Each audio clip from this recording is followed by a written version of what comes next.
In a time-lapse video, it looks like a monster coming alive. For a moment, it sits there innocuously. Then, ripples move across its surface. It bulges outwards, bursting with weird boils. It triples in volume. Its color darkens ominously, and its surface hardens into an alien topography of peaks and craters. Then the kitchen timer dings. Your cookie is ready. What happened inside that oven? Don't let the apron deceive you. Bakers are mad scientists. When you slide the pan into the oven, you're setting off a series of chemical reactions that transform one substance, dough, into another, cookies. When the dough reaches 92 degrees Fahrenheit, the butter inside melts, causing the dough to start spreading out. Butter is an emulsion, or mixture of two substances that don't want to stay together, in this case, water and fat, along with some dairy solids that help hold them together. As the butter melts, its trapped water is released, and as the cookie gets hotter, the water expands into steam. It pushes against the dough from the inside, trying to escape through the cookie walls, like Ridley Scott's chest-bursting alien. Your eggs may have been home to squirming salmonella bacteria. An estimated 142,000 Americans are infected this way each year. Though salmonella can live for weeks outside a living body and even survive freezing, 136 degrees is too hot for them.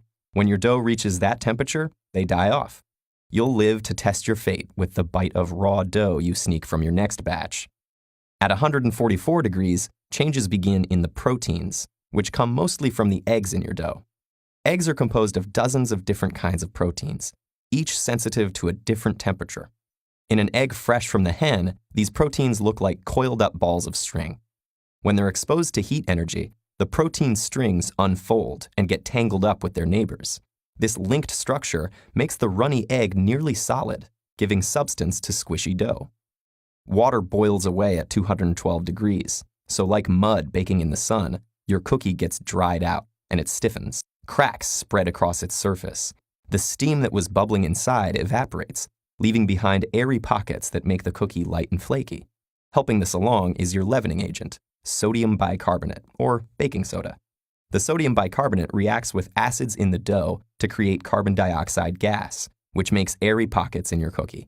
Now it's nearly ready for a refreshing dunk in a cool glass of milk.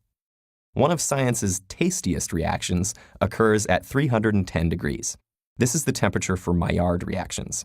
Maillard reactions result when proteins and sugars break down and rearrange themselves, forming ring-like structures, which reflect light in a way that gives foods like Thanksgiving turkey and hamburgers their distinctive, rich brown color. As this reaction occurs, it produces a range of flavor and aroma compounds, which also react with each other, forming even more complex tastes and smells. Caramelization is the last reaction to take place inside your cookie. Caramelization is what happens when sugar molecules break down under high heat, forming the sweet, nutty, and slightly bitter flavor compounds that define, well, caramel.